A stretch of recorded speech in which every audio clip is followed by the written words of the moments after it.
Well, Keenan, this package includes more than 24 different bills, a lot of layers to the sweeping criminal justice reform, which did receive bipartisan support in Lansing. Now, at the center of it all really is making sure that jails, just like this one in Wayne County, are reserved for people who pose a real public safety risk.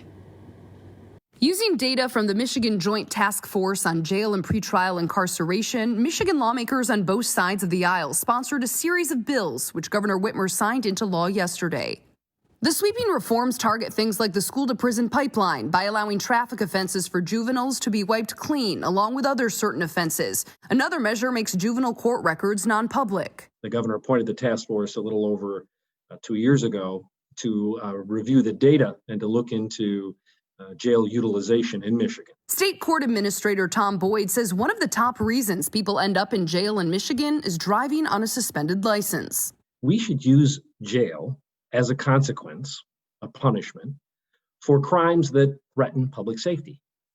Unfortunately, the task force found out that many times we're using jail simply to grab onto people who probably would come into court if we invited them. Another measure allows people who commit drug offenses or have outstanding warrants to access SNAP and other food assistance programs. And a separate series of bills make up a good moral character package, which aims to expand job opportunities post-conviction by limiting a board or agency from considering criminal or civil judgments for people trying to enter into licensed work. Ultimately, Boyd says these laws will make Michigan jails more effective by eliminating their use as holding centers for people who don't threaten public safety.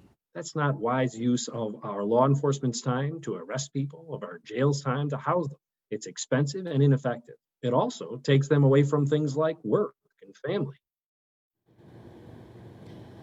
Now, that task force, whose data was used to inform several of these measures, it's chaired by Lieutenant Governor Garland Gilchrist and State Supreme Court Justice Bridget McCormick. There are already new measures in sight for next session, and you can read more about the sweeping legislation on our website, WXYZ.com. We're live this morning outside the Wayne County Jail in downtown Detroit. Jen Shantz, 7 Action News. Yeah.